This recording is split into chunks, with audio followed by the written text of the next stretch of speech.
שפתיי תפתח na na na na na na הופיע גיד תהילתך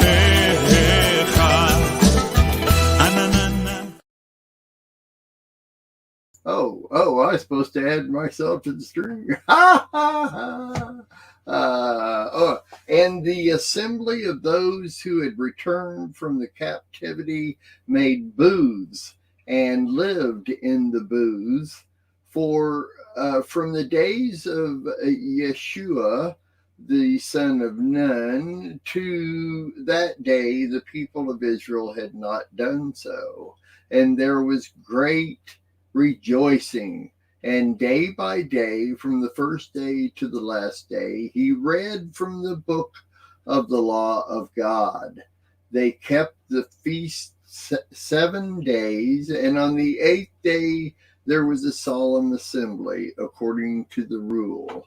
Nehemiah 8:17 and 18.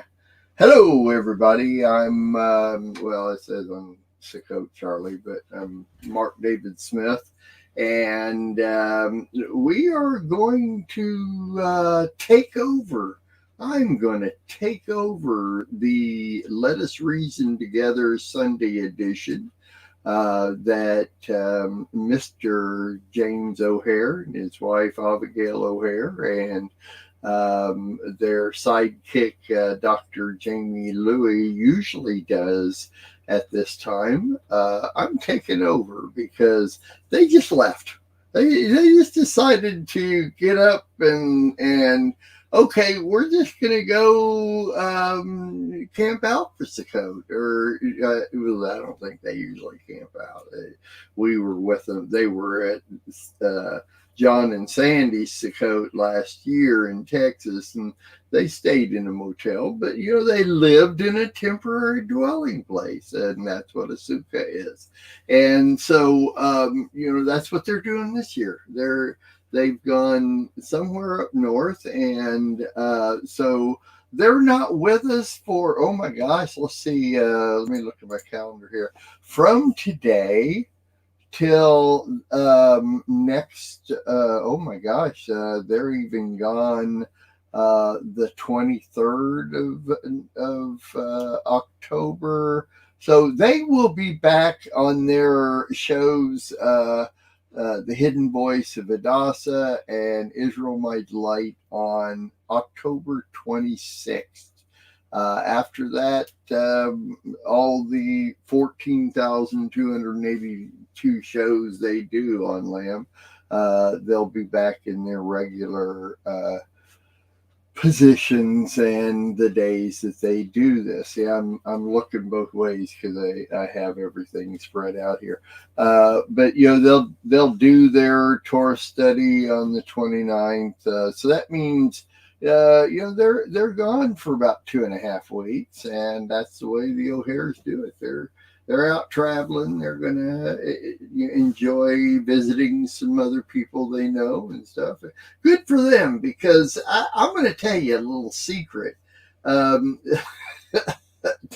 James and Abigail are the only ones on the Lamb Network that have done more shows than Sandy Craig and I. Sandy Craig and I have done over 1,000 shows together, and I think we figured up, and I probably have this here somewhere, and I should just bring it up, but James and Abigail, I think, have done easily over 2,000 shows, over 2,000 shows on the Lamb Network since its beginning back in the Lamb Radio days in 2012, March 2012, when we first went online, and they came in shortly after that. But they have been extremely loyal to the Lamb Network, and probably the number one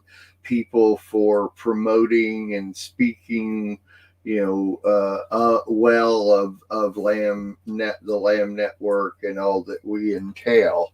And I just love them as much as I can possibly love them. They're the greatest people. And I wrote them an email yesterday, and I says, well, this is what you get for leaving.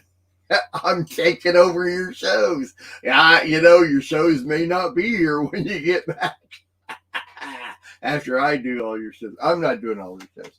I'm not doing the Torah study with friends on Sabbath, and there are 2 Wednesday shows. I'm not doing that. But I am doing this one for the next 3 weeks. And of course, Sukkot starts tonight. The Feast of Tabernacles starts tonight and goes through next Monday. So, well, actually, it's all this week because it's only 7 days. And then the 8th day is Simchat Torah, which would be next Sunday. And I'll be doing this show then. We'll be doing a Simchat Torah show. So, and then after that, also, John and Sandy are not here. So we'll be taking over their spots too. Just the reason shows. Let Us Reason Together, Sunday edition and Monday edition. So that's why I'm here. And Rabbi Darryl, I put his name on the title for this, and I kind of think maybe he'll be popping in a little bit later. And we've done, he's asked to do a segment, besides just generally being here when we talk about different things. But he has talked about doing a segment on these shows that we're doing for called Ask the Rabbi. And so if you have questions you'd like to ask Rabbi Darryl Weinberg, then send them to messianic-lifestyles@gmail.com. Just go to the website, click on contact up there, because that's what that little finger does there at the top. It just goes like that, and then you can. It doesn't actually make that sound beep like that, but you can make it whenever you click on contact. Just go beep like that, and it helps. It's kind of like when you're lifting something and you go like that. You really don't have to grunt and groan when you're lifting something up, but it helps if you just kind of kind of give a little there while you're doing it. It's the same thing. When you click something, just go or something like that. Make up your own noise. That's the computers ought to have little noises when you click on something. Wait, hold up, isn't there? It's kind of like click. Maybe it is there. Yeah, maybe. Anyway, so click on contact. Where was I about? Well, click on contact, and it'll come right to me. And so just if you want to ask the rabbi some questions, he called me up. He called me up last week and wanted to talk about what we're going to do on these shows this week. And he says, how about we do a session called Ask the Rabbi? And I says, oh, Darryl, that's a great idea, man. I like that idea. So do you know any good rabbis we could get a hold of? Yeah, no, he didn't. Yeah, he didn't care for that one. But anyway, so if you got some questions to ask Darryl, I've got a whole list of questions to ask Darryl. But I have always got lists. I've got lists upon lists upon lists upon lists. And that's because I used to do a show called Compass of Cram. And, little parenthetically, cram is Mark spelled backwards. And so I don't know if you've ever noticed this or not yet, but I'm not your normal everyday human being. I have questions, and even though there are some solid, concreted beliefs in my system that I have no doubts about, God and all that kind of thing. There's still there's always been questions to me. I mean, I remember we're talking way back. I was still a very grounded Christian, but way back, it was so funny because I and this other guy, we were over at my house and we were doing this Bible study, and I decided to take one of the genealogies in the first of the New Testament, and my friend was going to take the other genealogy, and we were going to compare the two. And it's like, oh my gosh, we found a discrepancy in the Bible. Those two genealogies didn't match up. It was like, oh my gosh, we found some discrepancies, and I inadvertently took it to my pastor. And he got a big laugh out of that. So, of course, I don't need to go on from there. I think we all know what I'm talking about. Sometimes we can be a little bit, I can be a little bit, you got to close one eye to be a little like that. So, anyway, so I come up with questions. Yeah, once again, where was I? I'd call it a rabbi trail, but he's not here. Anyway, I come up with these really odd questions. I mean, because other people won't ask them. They may have the same questions, but they just like, oh, well, that's too stupid to answer or ask, or I'm not going to ask that question or whatever, but I don't have a problem with it. I'll ask anything. Anyway, so it's not just necessarily questions that I have here, for Darryl, but, and I got a list over here on this other computer and the other monitor. And so we got 7 days to fill, an hour and a half every day. I mean, come on, I've got to fill up these things, and I don't do well. I have the gift of gab, but I don't do well by myself. So, I've asked other people to come in, and a couple of people have agreed to, like these guys here. They decided to come in too, but they're not ready yet. We're not ready to bring them on. I just thought I'd bring that up. Oh yes, we are. I'm just having fun with them. So I see Wendy there. But I'm not real sure about this other guy. So let's do this, and we'll fix that. There we go. Now we know who they are. So everybody that's watching, it's like, who's that strange guy there? Hey, can you guys hear me or not? Has it been kind of rough to hear me? Because I just noticed that my microphone was clear over on the other side of the room. Is that better? Can you hear me better now? Okay. Well, it's one of those Yeti mics, and Darryl bought that for me. It's really nice. Too bad we don't have Darryl in here. I could thank him for it.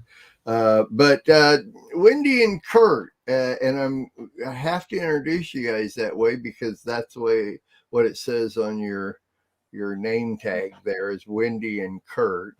And I'm American, so I read from left to right. So that if it was up there as Kurt and Wendy, then everybody would think the person sitting on the left was Kurt and the one that was on the right was Wendy, because your names would be switched around. But then we'd have to have you both get up and switch chairs if your names were. Are you guys done listening to me ramble or what? It was actually approaching a filibuster there, Mark. So. Filibuster. you're a halfway decent human being there, Kurt. Well, I say that to people all the time, and they always give me the scrunchy look if I say you're a halfway decent human being. The deal is that I don't even consider myself a halfway decent human being. So if I think you're a halfway decent human being, then I'm considering you a better person than me. You see, if I you see that. Thank you for that. There you go. So, Kurt, you and I have talked on the phone, and we've talked in email and everything, but this is kind of the first time we're really getting to meet. Now, I know Wendy, she's just, I know Wendy, whatever. I mean, we've seen her forever now, and everybody knows Wendy and the whole thing. But Kurt, how you doing, man? I'm good. Richly blessed. So richly blessed here. Oh, so when's the wedding? Am I allowed to ask that? November 26th. November 26th? Yep. Really? And so are we going to like live broadcast it over Lamb? We're going to try, yes. The original plan that Mark remembers is that I was going to do a sneak attack surprise proposal while Wendy was in the middle of one of her Lamb Warrior broadcasts. But for some reason, the creator had a different plan that morning with connectivity issues. So I still went ahead and proposed. It was very nice. We would have liked to have shared it with everybody, but apparently the creator wanted it to be kind of private and just between us. So it was what it was. It was what it definitely was what it was. And it, as long as it got accomplished, I guess that's really all that matters. But she hasn't really said yes yet. So the jury. She hasn't really. Well, let me give you a little background here on me, and you can ask Adina about this. But I proposed to Adina, and she said no. No, I mean she literally said no.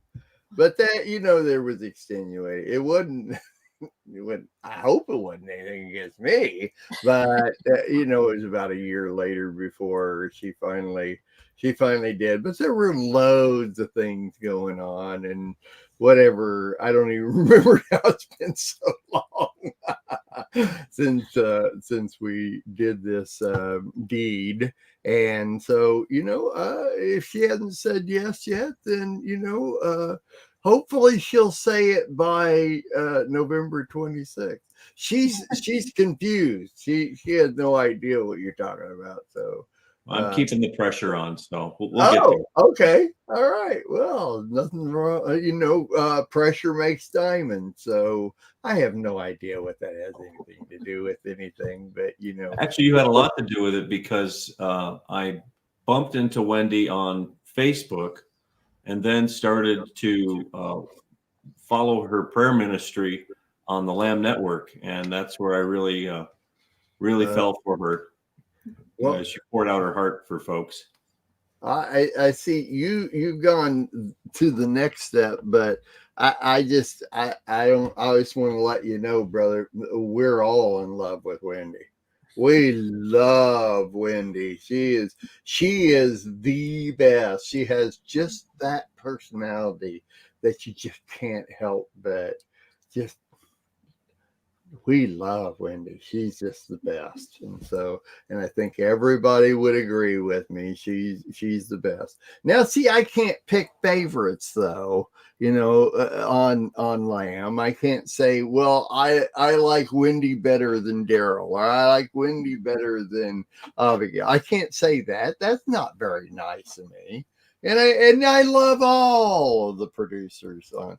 Now, some of the producers do kind of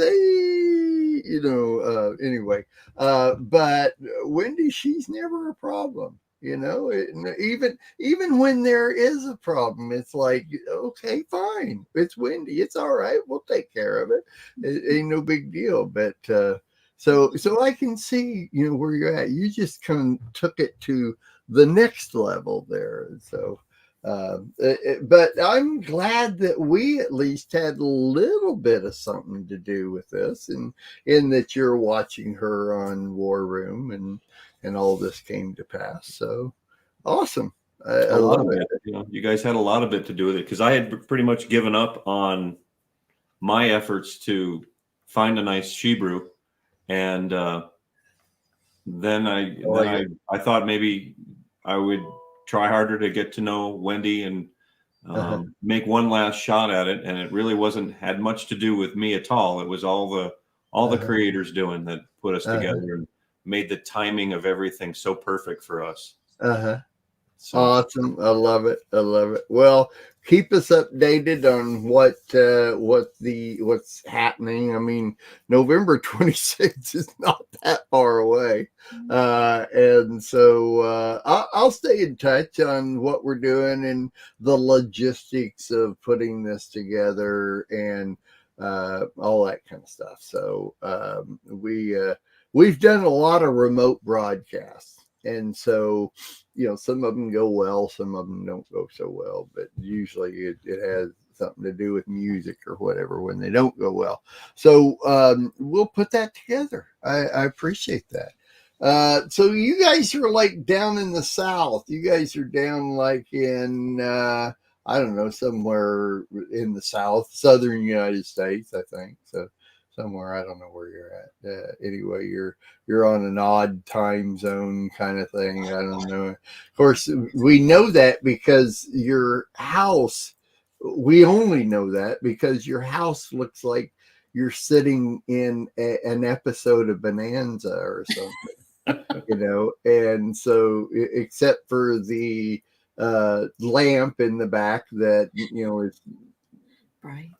done by electricity, then other than if that lamp wasn't on, I'd say we're watching some kind of episode of Bonanza here or something, and expect little Joe to walk through the door back there. But anyway, so now I love the house. It's cool because when you move that camera around and everything, I do that. I'll pick my camera up and show everybody going on, but.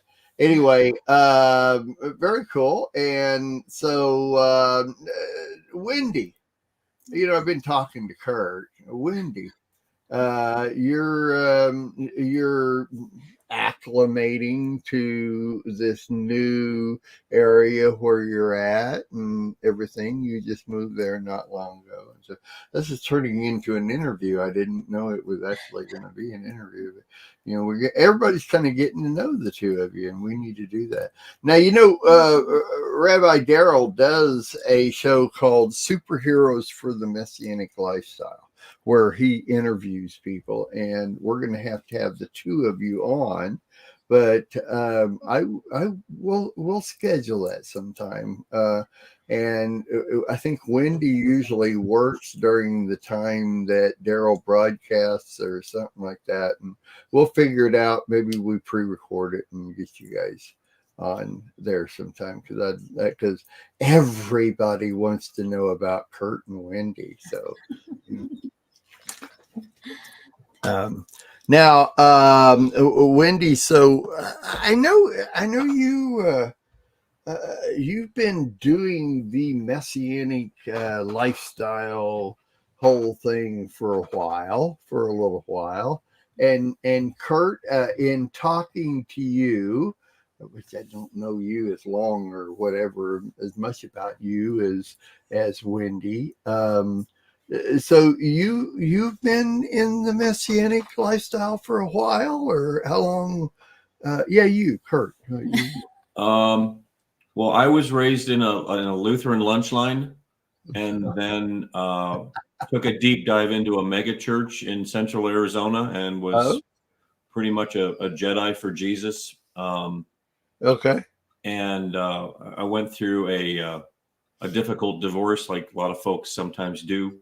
It was during that time frame that I became good soil, and the Creator sent somebody to, shake me real good and say, you know what, you you need to get back and get in touch with the Creator, and you need to do it the right way. You need to skip the traditions of man and stick with only what's in the Bible and follow his feast days and forget this Sunday Sabbath stuff.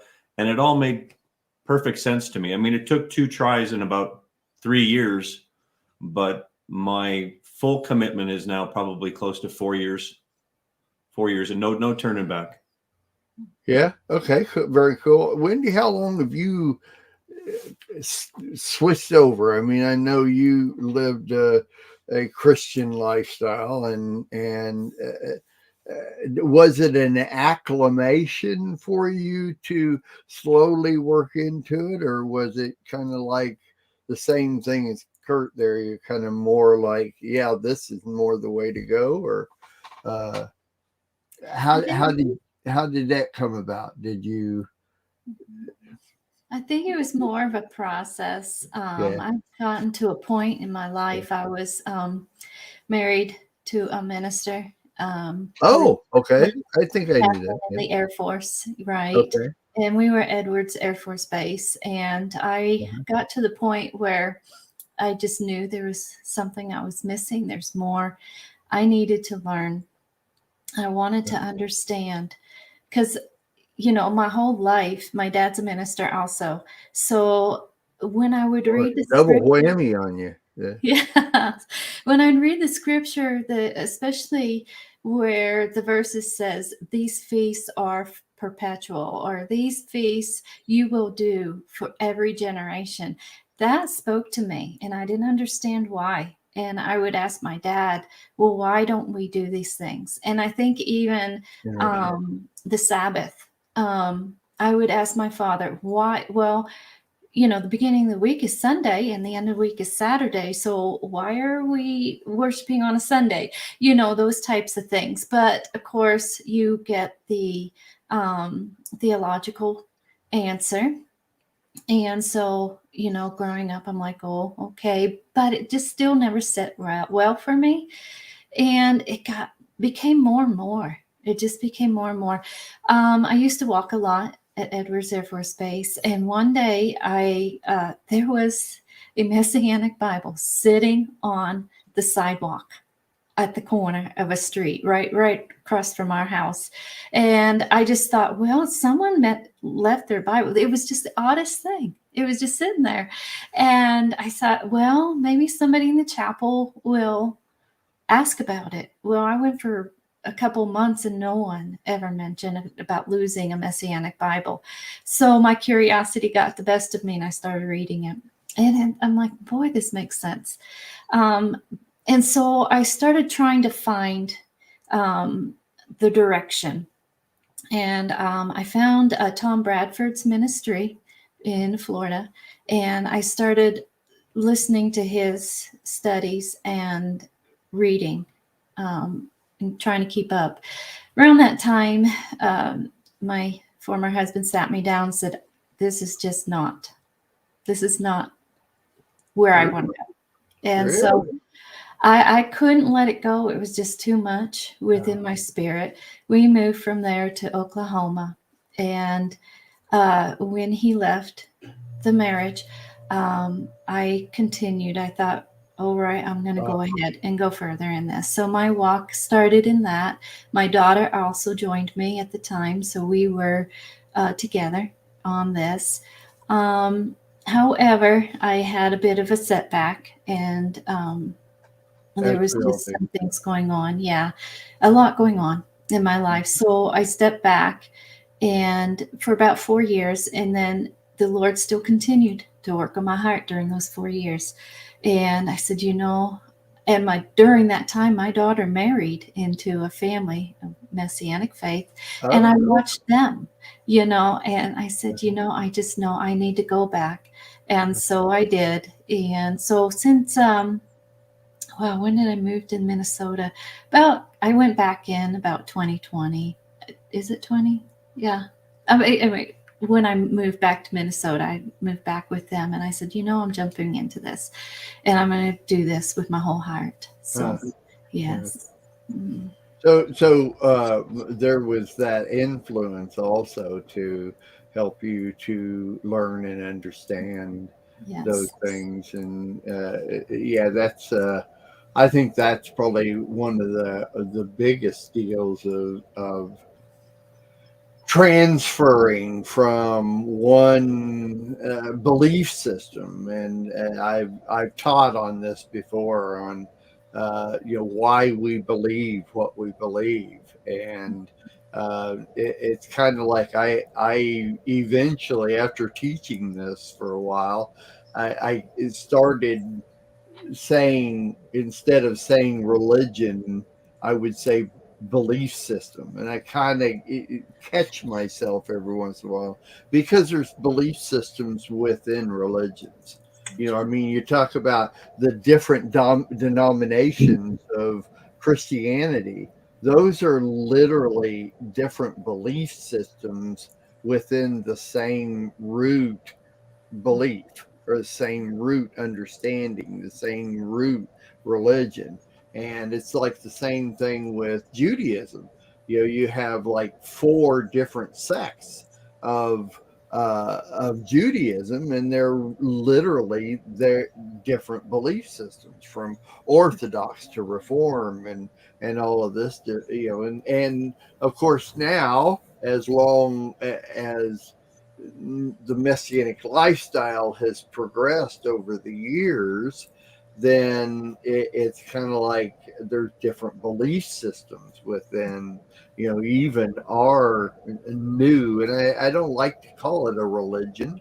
It's more of a belief. It's and a lot of people refer to what we do as the Messianic movement, of which I think very early on, that word movement has always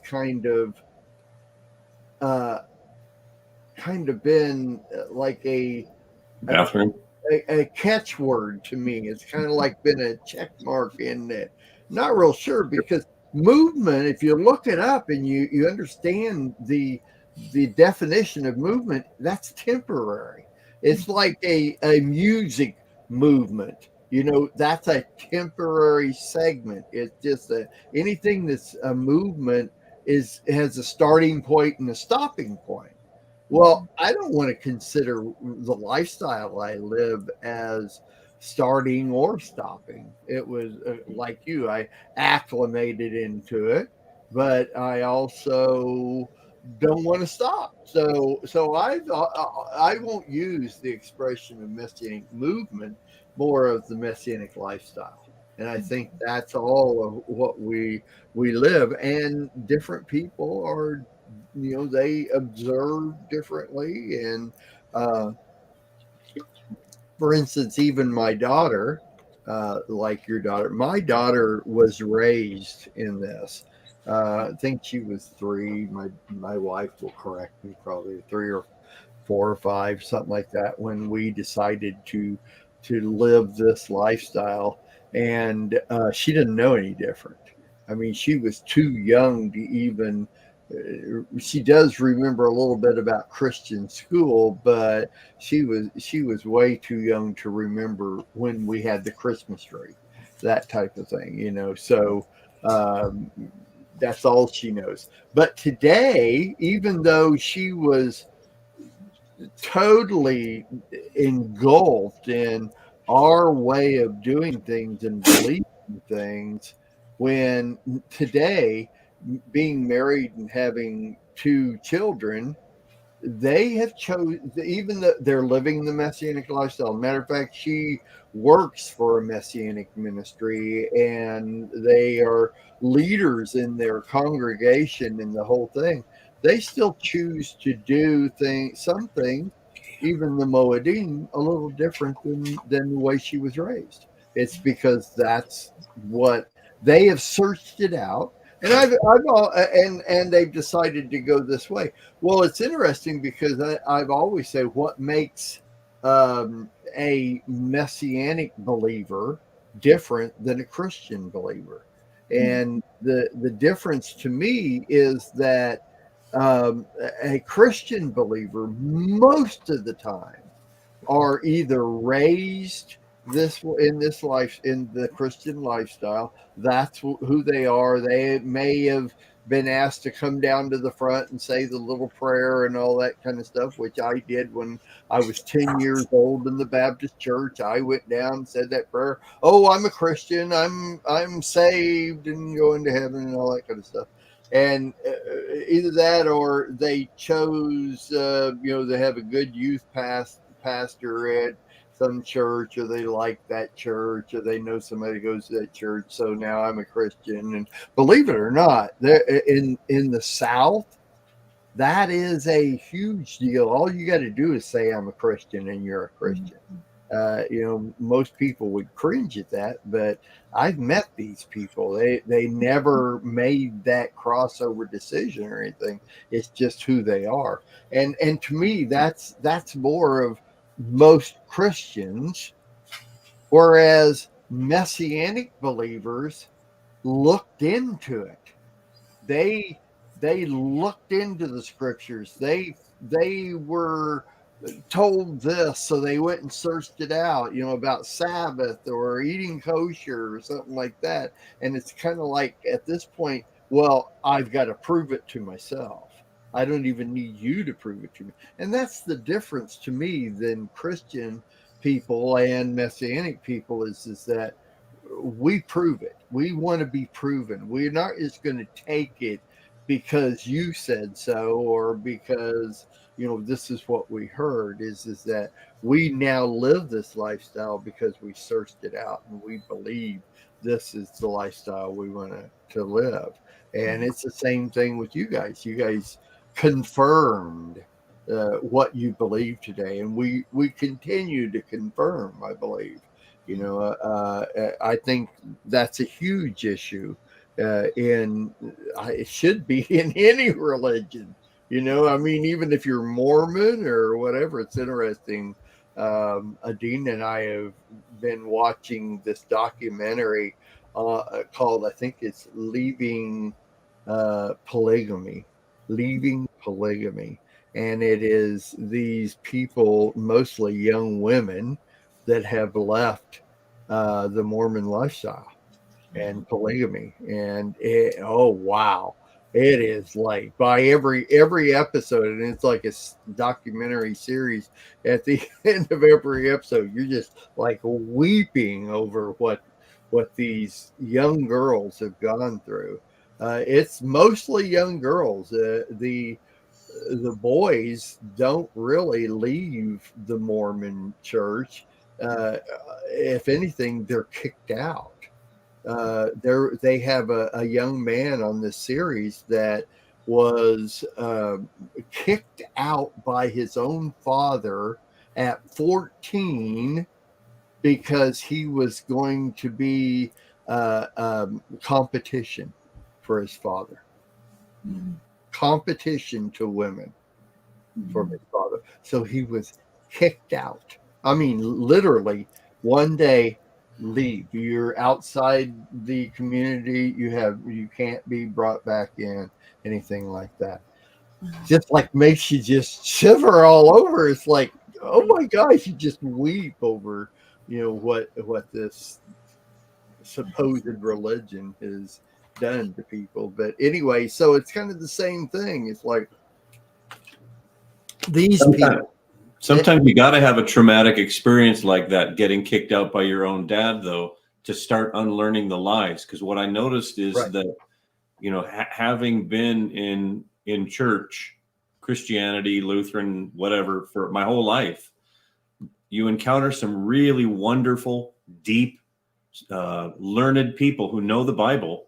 And when you present them with the truth and that, they've been led astray through the influence of the Catholic Church and all of that early stuff,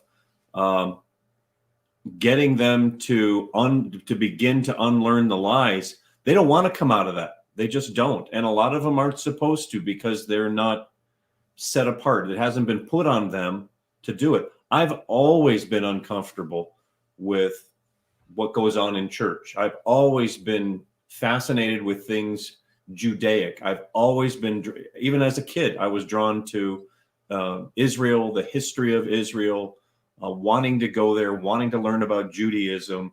So that's been in my heart all this time. So I've had to come to grips with the fact that, you know, really wonderful people, they're not ready to come out, or they haven't been called to come out. Yeah, isn't that interesting though? Because it really kind of almost boils down to, it's the only way they know. It's the lifestyle that they know. Yet still,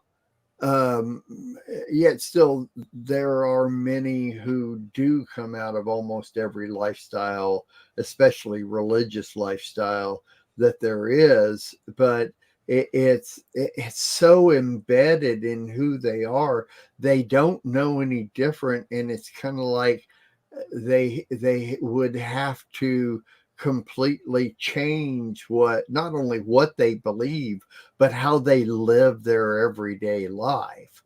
Whereas acclimating out of the Christian lifestyle to the Messianic lifestyle doesn't really involve so much my day-to-day living, you know, sort of eating what I eat and what I don't eat and that type of thing, you know. You know, there's some, like, say if you were Hindu or, you know, something like that, where your whole world is your lifestyle.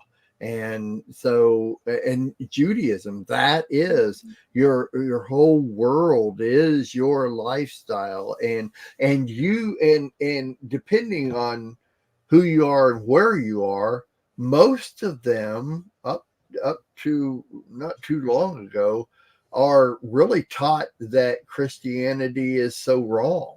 You know, it's the evangelists of Christianity are evil. They're really, you know, trying to get you to do something that you're not supposed to do. And that to me is even harder to deal with, is when you're constantly, from when you're a little kid, you're constantly being told that these people, that religion, have done us so wrong in the past, and they've tried to kill us, and they've done all this, and their religion is so based on you know, things that are wrong and everything, that to try to talk them to convince them that that's just not true is a whole different story. But as I'm saying that, at the same time, it's like Christianity though is so, there's so many things so wrong, and they have done the Jews so wrong. And when they, you know, they try to convert people, you know, they go at it in such a direction that is so wrong that, you know, it's so funny, because it used to, I not so much anymore that I hear about it, but we used to hear statistics of Christians that would go to Israel and want to try to convert Jews to Christianity, and come to find out they know the New Testament better than you do, you know, or better than they did. You talk to them something, yeah, they could come back at you and say, well, what about this? And they don't have an answer for it. And ends up, the statistics are that Christians convert to Judaism because they have just, so they know the ins and outs of everything so well that they can take you as a Christian and get you to believe the opposite direction. And it used to be, I don't hear it anymore, but way back in the day, we used to study that stuff out and keep up with those things. And it was appalling how many people, and it's kind of like, do not go over to Israel and try to convert Jews unless you have been through a course of how to do this and know what to do and the whole thing. We have a show on here on Lamb called Afterglow with Jake and Jeannie Rosen. And just a couple of weeks ago, they literally, their whole show was how to talk to Jewish people about the gospel. And it was amazing. It's so funny. There's so many of our shows that I don't watch. I can't sit here 24/7 or 12 hours a day and listen to every show, all the time. I catch little ones here and there, and there's some that really interest me, and some that that area of their teaching doesn't interest me as much. But I like to listen to them, and I just happened to catch this show, and it's like that. It was so true. It was you need to talk to them on their level. Remember, Paul said that to the Jew I become a Jew, to the Gentile I become a Gentile, so on and so forth. And I truly believe that to be able to talk to somebody about what you believe, you need to know the person you're talking to. When we used to go out evangelizing, and I did this years ago, we don't do it at all anymore, but years and years ago, I used to go out with a church, and we would sit around my pastor's house back in the Christian days. There'd be like 12 of us, and we were all husband and wife teams, like 6 teams, husband and wife, and we'd sit there, and he would divide us in half. So 6 of you here, 6 of you here, and he would take a topic like a doctrine, like Trinity, for instance, and he'd say, okay, now this half has to defend it, this half has to speak against it. No matter how you feel about it, this is what we're going to do. And it was instant. You didn't get to know the topic before you came in that week. And the reason for that is because if you start talking to somebody about a certain topic in the Bible, or you're trying to witness to them or something like that, and they come back to you with questions because they already know it, how are you going to respond? See? And so it was so good. I miss those days of debating back and forth about Christian doctrine, about biblical doctrine, and that type of thing, because it taught me so much. And also, when we used to go witness, it was like, I need to know what you believe before I start talking to you. Because if you absolutely do not believe anything's true in the Bible, you got a whole new different direction to talk to them about the Lord. So true. You see what I'm saying? Whereas people go up and they just start preaching the Bible to people to get them saved, it's like, I'm like, I'm out of here. I don't even want to talk to you because I don't believe that stuff. And I mean, there was a time when, I'm sorry, I'm just rattling on here, but that's what I do. Is that I and 2 other gentlemen got 4 Muslim college students saved one time. It took over a couple of weeks that we were able to talk to them, but they eventually prayed with us and came to our services for a while, and the whole thing. I never knew what actually happened to them, but it was a simple fact that I had studied out what Muslims believe and was able to teach my 2 buddies where we're going to go with this when we talk to them. How are we going to talk to them? You don't just start going with scripture. They don't believe it. Of course, their Bible is really based on our Bible, and that type of thing. So you got to know who you're talking to. You really, and I think that's exactly what Paul was talking about when he said that to these people, I'm these people. It's not so much that he would convert to another religion, but he knew who his audience was. Here's a better way to put it: read the room. Well, Scripture always talks about always be prepared to give an answer, and I think that they're laying the groundwork that we don't embarrass ourselves and then prove ourselves not worthy and lose our credibility when we go to evangelize or proselytize and kind of blow an opportunity to plant a seed or to harvest a seed too. Right. I'm with you. Big time. That's exactly right.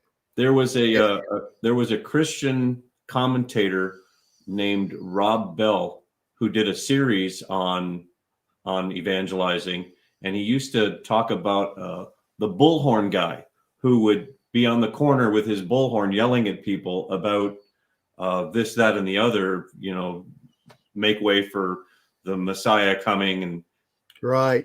His point was that you have no relationship, no connection, and no opportunity for people to bond with them because you have no idea where they're coming from. You haven't established or earned the right to minister to them or witness to them because you have no relationship with them. So just yelling at them and being the bullhorn guy, as Rob Bell calls it, is rarely effective, and actually it can kind of hurt the kingdom too.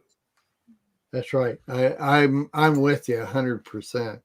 I'm just going to read over here, take a look at, here's Joe, Johanna, the warrior of Yah, which I know is Joe Cameron, says, yep, you do not go to a person that is hungry and give them a coat, or a person that is cold and give them a sandwich. You just don't do that. You got to find out what they really need and do it from there. So I'm with you real big time. So yeah, hey, it's what we call rabbi trails.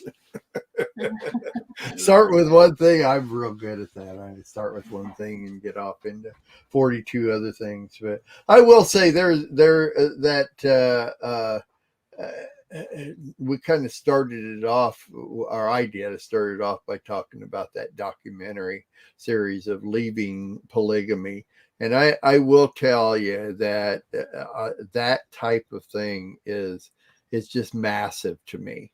That people come out, you learn what people are so embedded with from birth, and to see how they live, and it's just like there's nothing they can do.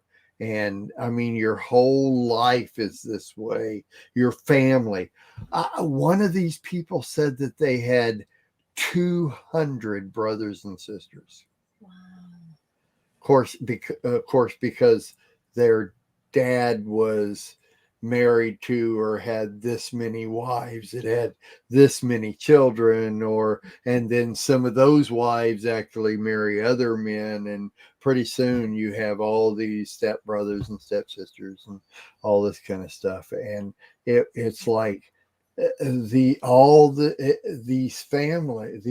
people are embedded with this doctrine that they don't know anything else. It's like they don't know anything else. And so I wish Darryl was here, because he has a real good spiel on this that I love. As a matter of fact, Wendy, I know you were listening to what he was teaching on Sabbath, which he kind of talked about people that don't hear the gospel, but yet they're accountable for what they believe. He's really good at thank you, Joe. I love your rabbi trails too, because I've been on many shows with you too, Joe. So anyway, so Sukkot, this show is called Getting Ready for Sukkot.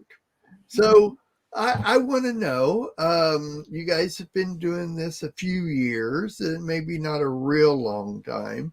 I think I figured up our family has done this. We're in our 27th. We're going into, I think, is 1995 when we decided to live this lifestyle.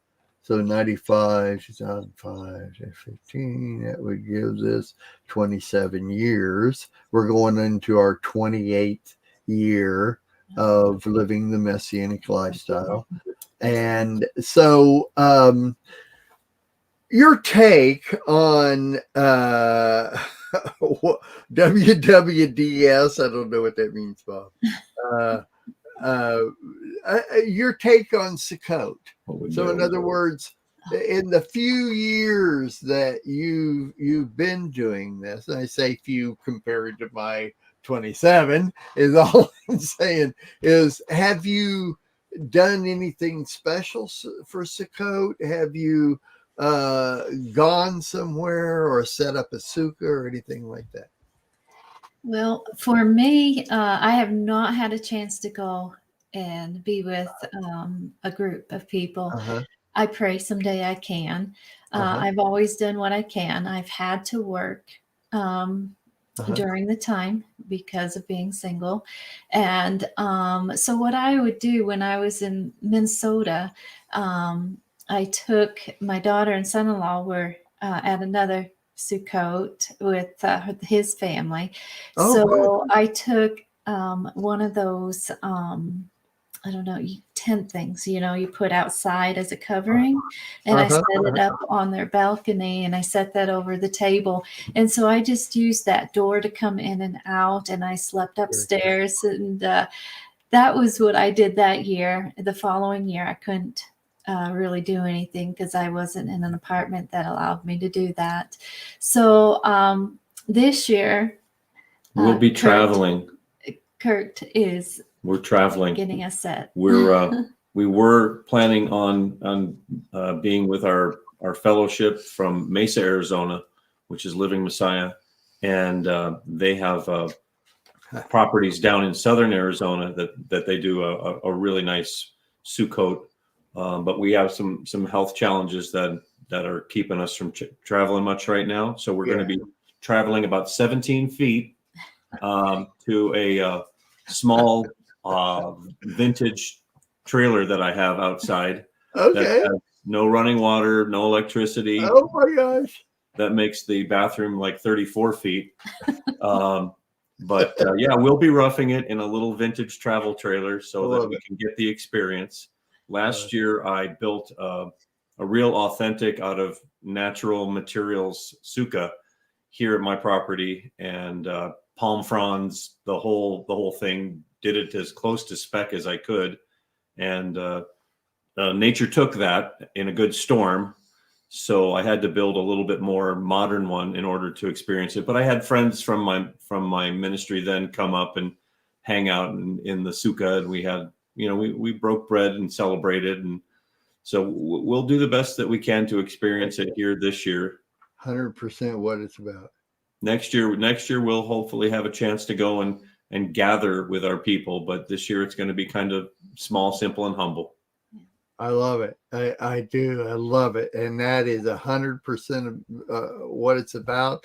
And for anybody out there that's watching and they're not familiar with what we're talking about here, in Leviticus 23, where it talks, it's Leviticus 23. I don't have these right glasses on.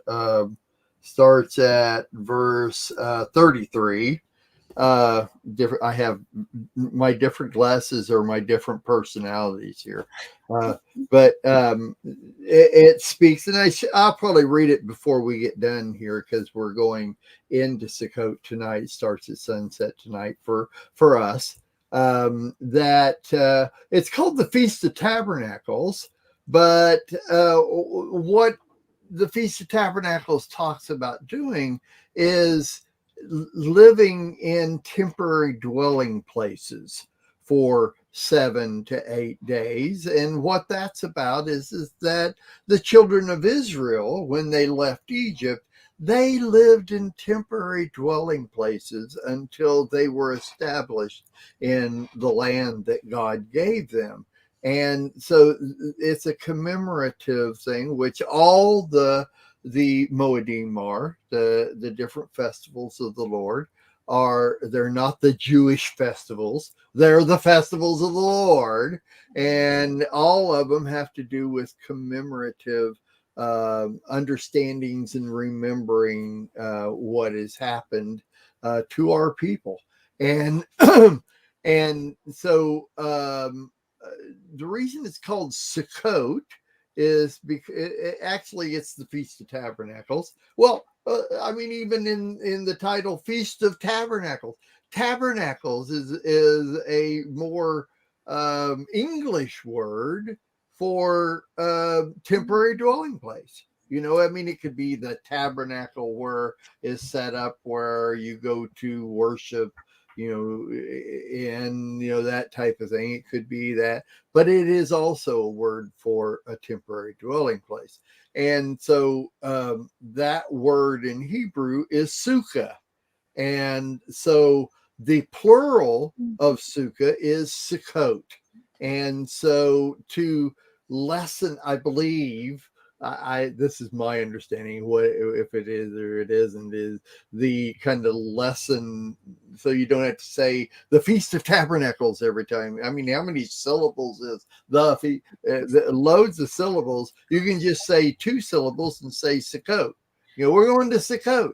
Okay, well, everybody knows that's a multiple. So to me, you could have what we're talking about here is and what we have to do this year, because we can't go away, is we have a sukkah, which is a single. But the whole idea, and when I read this discourse, it's going to say to go away and assemble with others. And if the others are all in the same belief system you are, then they will be also in their sukkahs, being the plural would be Sukkot. We are camping Sukkot style, let's put it that way. And so it's a temporary dwelling place. Now, even if your sukkah is in your backyard, in which we've done that before, we've been with people that have done that. It's all a concept of where you're at with the Lord and where you're at with the people that you're with or not people you're with. For instance, we live in North Carolina, and it's an hour in both directions to get to any peoples that are Messianic. I mean, there's Jewish people, there are synagogues somewhat nearby, but for us to have anything to do with a group of people, we have to go an hour in either direction. And neither one of them are doing any kind of gathering or anything. So we're a long ways away from doing anything, and we can't leave right now. So Bob asked, where did booths come from? Well, booths are a booth can be it's a place, it's a dwelling, or it's a building. A booth is kind of a building. I mean, if you went to a flea market, then it would be, you can see just a canopy. A canopy would be a booth. It's the same thing. So this is the way I understand it, Bob Hall, one of my most favorite people on the whole planet. I just love. We met Bob at Sukkot last year, as a matter of fact, and I was already, talking about falling in love with people here on the Lamb Network. I was already really enjoying talking with Bob in chat before Sukkot last year, and then him and his wife show up at the Craig Sukkot last year where we were at, and it was an awesome 7 or 8 days that we were there together and got to meet Bob. So Bob is by far one of my most favorite people. And to answer our question with what Bob said and what WWDS is what would Darryl say? I think that's probably going to be a new saying on the Lamb Network now. So anytime anybody pops up and says WWDS, then all of us will know what we're talking about. So you have to be watching this show to know. Anyway. Love it.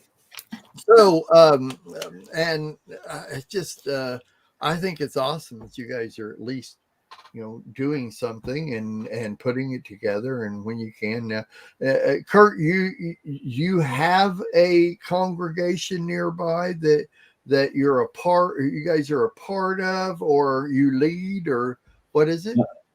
Participate, not lead. Okay. And it is, it's about an hour and a half to 2 hours away from here at Yashalom. But and I'm complaining about an hour away. Okay, I'm sorry, I digress. So. It's well worth the drive too. It's a group of really solid. We have a great leader and leadership group, and they're spot on with their how they're following Torah and observing the feasts, and we really like it. I think that it was one of the added blessings for Wendy is that she deserved a good fellowship congregation, coming all the way across the country, as she did. So well worth the drive. Cool. Very cool. Very good. Well, we've, for one thing with me is Lamb is a 7-day ministry to me. And I can leave for a period of time and it takes care of itself. But there are certain things that have to be maintained, and I've kind of gotten away from because an hour away means an hour there, and then the whole time that I'm there, and then an hour back, and everything from anything that I have to do. I'm not complaining in the very least. As a matter of fact, I miss it so bad. I just can't even express how much I miss congregating with people and being a part of that. That being said, I was a part, and I don't know if either one of you are familiar with Monty Judah. Do you guys know who Monty is? Well, Monty was and still is my rabbi. Darryl is kind of acclimated into that position, but Monty and I are still very good friends. We've never been at odds with each other, anything like that. When we left, we didn't leave at odds with each other, anything like that, like a lot of people do when they leave. Monty always said that the Messianic community grows. They grow because of multiplication by division. and Monty was my rabbi, my teacher. We lived in Norman, Oklahoma, and my daughter still lives there for many years, 20 some years, whatever. But we lived there, and matter of fact, my wife worked at Lion Lamb Ministries, and my daughter works there now. Her husband works there now. We're still very, very in tune with what's going on. We just want to live here. But anyway, I don't know how much you guys know, but they have been sponsoring a Feast of Tabernacles an hour away from Norman at a place called Chandler, Oklahoma. And we were a major part of that for all the years that we were there. As a matter of fact, we lived in Southeast Kansas, and when I had met Monty at a conference very early on, just actually fell in love with him. I went down there and spent a week and fell in love with everybody. We moved. We sold our house and just moved to Norman to be a part of this ministry. And I mean, a lot of other things going on. We started a business and the whole thing. But anyway, their Sukkot, when we first started going there, was 300 or 400 people. But the last year's, and it still kind of is towards this number, most of those years that we were there, which was 21 years, is the years that we were gone, we were there, it was upwards of 1,200 people every Sukkot. So you're literally camping out with 1,200 other people, like-minded people that believe the same way. Our doctrines might be a little different and stuff, which makes it lively and discussable and that kind of thing. But the dynamic of spending at least 7 days all right there, and you're in the elements. You're in a tent that you're this many miles from home and don't have access to your daily things that you're so used to, and you're with 1,200 people that are all doing the same thing. Just makes it a whole different dynamic than what you can even imagine unless you've been there.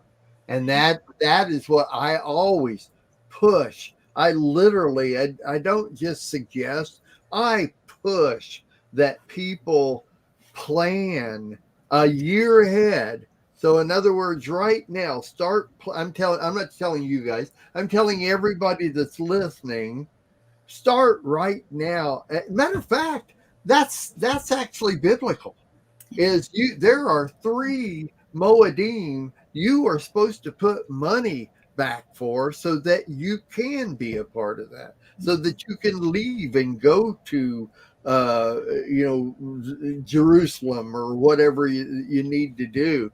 And we put that money back to make sure that we can make it there. This year it wasn't so much the deal, but and then you'll be ready to do it if you can. I'm just saying that's just part of what it is. But anyway, Joe has also been to the Craig's Sukkot. The last 2 years, we have gone to North Texas to be a part of John and Sandy Craig's Sukkot, and that's always been a blast. There's always we had like close to 50 people that were there last year, and it's just all I can do is just say that do whatever you can to go and be with people. And I don't know, does the congregation you go to, Kurt, do they have a Sukkot? They do, yeah. It's in a like a satellite property in southern Arizona, and I'm guessing they probably have on the order of 50 odd people there. So they do some remote broadcasting from there, and oh, really? They're doing it up right. It wasn't working out for us this year health wise. Oh, cool! Very cool. Very good. Very good. Well, that's what it's about. That's what it's about. I bet I would have to say that I would suggest at any point in time, if you can camp out even for a couple of days with 1,200 people. This whole campground is at the bottom of a hill. So it's like when you first come into the campground and you're going through the top checkpoint to get into the campground, and you get over the top of that hill and you look out over all the tents and the RVs and everything, and there's a lake in the background, and there's these big tents all set up and everything all everywhere. I always picture it like driving up on the children of Israel camped out in the desert. Literally, you can get a vision of what that's like. It gives me goosebumps. There's nothing like being a part of something like that. It's just an experience I think everybody should experience for at least a couple of days. If you can, before you die, just go and be a part of it. Anyway, it's great. Can you imagine how much real estate 3 million of them would have taken up, though? Oh my gosh, no. I have no far as idea. the eye could see, further than the eye could see. Oh my gosh, yeah. So that's all a part of getting ready for Sukkot, and it literally, that's why I titled this one today. We're going into the Feast of Tabernacles at sundown tonight, and literally getting ready for anything that has to do with the Lord. I don't know how familiar, if you know right offhand, but the chapter of Exodus 16 is right after they crossed the Red Sea. And then you have the horse and the rider song and everything that they talked about. And then Exodus 16 is about preparing for Sabbath. And it's like, you have the whole idea of the guy that gathered the wood and all that for Sabbath, and the manna and how much you were supposed to gather before, Sabbath and that type of thing. Well, I have always taught that Friday is just as important as Sabbath. And the reason for that is it's preparation day. And if you don't properly prepare for Sabbath, it is a 100% guarantee something will not go right. I'm not going to say it's going to go wrong, but something will not go right on Sabbath because you didn't prepare. And it's the same thing. It's the same thing for all the Moedim.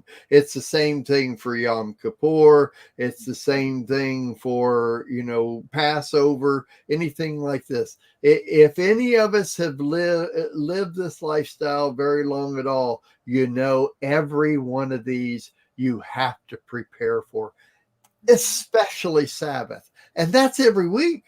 That's once a week. So to me, I've always said, Friday is just as important as Sabbath because you have to prepare for it. And that's what Exodus 16 is all about. Go read Exodus 16. It's all about preparing for Sabbath. And you also have to prepare spiritually too, though, because I don't know if you or your audience have noticed, but I have noticed that Friday I come under significant attack to derail my Sabbath and get my mind and my heart going in the wrong direction because the attacks, they're coming. So you have to, for me, I have to be thinking in terms of expecting Hasatan to attack on Friday to mess up my Sabbath. And that's what I'm talking about. It's the whole physically, spiritually, everything has to be done to prepare for all of these. And I love it. It's just, to me, it solidifies my walk with the Lord because he tells us, he explains to us the different things that you have to be ready for these different things. I love it in Deuteronomy. Let's see, I don't have it. Wasn't ready for this, but in Deuteronomy 29, most people know in Deuteronomy 30 where it talks about I'm presenting you today with life and death, choose life. We're all familiar with that little discourse that he says in Deuteronomy 30. But in Deuteronomy 29, it talks about, and I have to go to my other personality here to do this. So let there not be among you any man, woman, family, or tribe whose heart turns away from Adonai our God to go and serve the other gods of those nations. And he goes on and talks about how, if you turn away, then, the book of life and all these different things. And to me, it really has to do with turning away, literally has to do with that non-preparation, because we are constantly, every day of our life, preparing for the next day of our life. And every time we turn away from the Lord, or our thoughts turn away from the Lord, we are actually stepping back and deleting some of that preparation, because to go on to tomorrow, I need to make sure this day is done, ready, and I'm preparing for tomorrow. I mean, we prepare to go to bed every night, right? And we know when we get up in the morning, we're ready to go after it again. So, and it's preparation. It's So anyway, to title the show "Getting Ready," or I could have titled it "Preparation for Sukkot." Could have easily been the same thing. So yeah, go ahead, Wendy. Oh, I was just going to say, I think that's the reason why it's so important for everyone in their walk with the Lord to prepare every morning with prayer and with scripture reading and not let anything else enter in. That should be the first thing. And I love doing the blessings as well, because that brings my mind from me, myself, and I to blessing Yahweh in heaven. And then, even preparing the night before, you mentioned we prepare to go to bed. Well, how much more should we be preparing to read scripture during that time to prepare for the next day?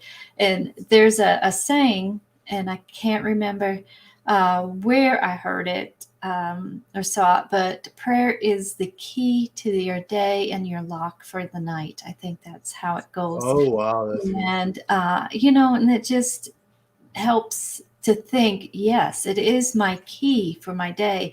It's also the lock where it prepares me and keeps me safe through the night. As far as that door is closed and now I'm safe. I'm in the safety of the Lord. That's what I think of. And so with that preparation, I think that's important for us to do the best we can in putting that in our daily walk and preparing and planning for the day. So I like it. I like it. That's very good. Very good. All right. And you were talking about Sukkot with Monte Judah back in 2015 when I was facing all this hard times in my life. We lived about 2 hours from Oklahoma City. We were in Memphis at the time. And so Sarah and I would sometimes travel to Monte Judah's services. And I remember one time Monte Judah was talking with me, and I had shared with him. I said, my husband's left the marriage, and I'm just trying to figure out life right now. And he said to me, he looked me in the eyes and he said, "We will take care of you." And I never forgot that. Mm-hmm. And that made me leave thinking that it's okay. It's going to be okay. Mm-hmm. And I couldn't go to the Sukkot that they had, but my daughter went. And she went with some friends of ours. And that's where she met her husband and his family. Oh, very cool. Well, I've heard that story a few hundred times. Yeah. Right. So, and she loved it. It was wonderful. Wonderful experience. Yeah. Very cool. Very cool. Well, my daughter has not missed a Sukkot since the first full Sukkot we went to. Monty invited, we had our own congregation in Southeast Kansas, and Monty invited us, the congregation, to come up, which he does. He has forever is that he actually, it's so odd because most of the time you want to build your congregation or your Sukkot and your other thing.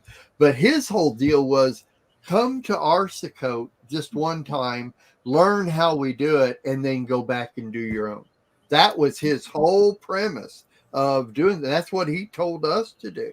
And we did it. We came up just for the weekend. We were there for like 3 days. Most of our congregation came up. We kind of all camped together and everything. And then we went back, and the next year we did our own Sukkot in Southeast Kansas. And it was great.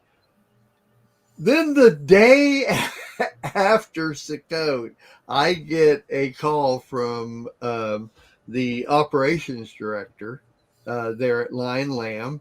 And he called and he says, "Well, Mark, we're in the need of somebody for our Sukkot next year. We're losing our camp services guy for next year, and I have had 3 recommendations that you would be good for this." And I said, "Yeah, but you told me to come back and do our own Sukkot every year? And he goes, yes. And I'm sure that they can handle that.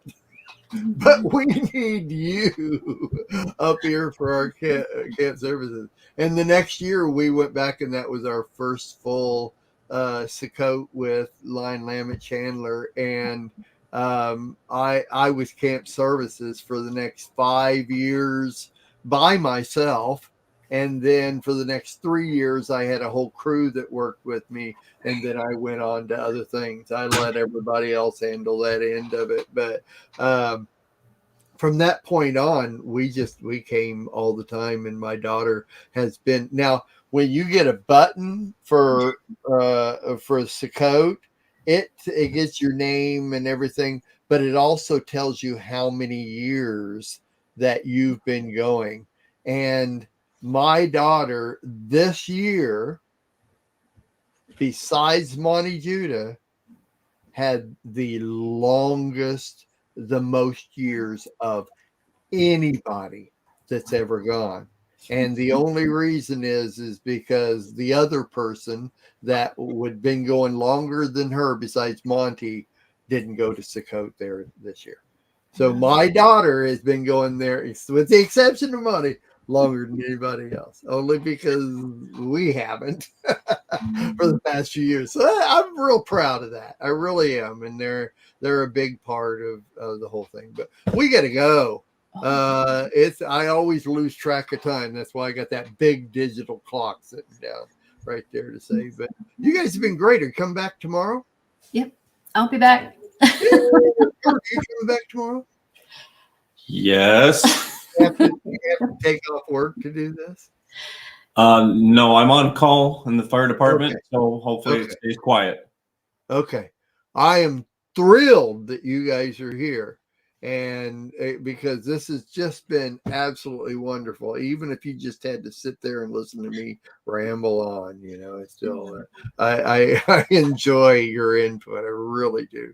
Hopefully Darryl will be here tomorrow, and also we'll have Eddie and Tammy Johnson will be here tomorrow. So it'll be a whole bunch of us talking about a whole bunch of things. But you guys are great. I love you so much, and thank you so much for being here. We learned so much about you and kind of got to know Kurt. We already know Wendy. She's our sister. It's like we've known her forever, but it's been nice to get to know you, Kurt, and move on here with knowing you guys. So we love you and we thank you. And tomorrow will be the first day of Sukkot, and we'll read some scripture and talk about different things. And I hope you guys have enjoyed our bantering and enjoyment here. And same time tomorrow, all week long, Bob. We're here at the same time every day this week to Friday, and then back again next Sunday and Monday at the same time. We won't be doing this on Sabbath. We'll have regular programming. So, yep, same time, same channel, everything. And tomorrow will be called Feast of Tabernacles. So, God bless everybody. Wendy and Kurt, we'll see you tomorrow. Thanks again for coming in today. And I have had a great time. So shout out to your audience, Mark. Shout out to your audience, especially Brother Bob. Yep. Nice. Excellent. I know I've got a face for radio, but it's still nice to meet everybody. All right. We'll see y'all tomorrow, hopefully. Thanks a million. God bless. All right. Where am I at here? Okay. We are richly blessed to bring you what we believe is the fullest, most diverse, yet up-to-date progressive teachings, discussion, and prayer programming you can find anywhere on this planet. Be sure to take the tour of the MessianicLambRadio.com website. I'm Susan Hoogie, thanking you for joining us on the Messianic Lamb Video Network.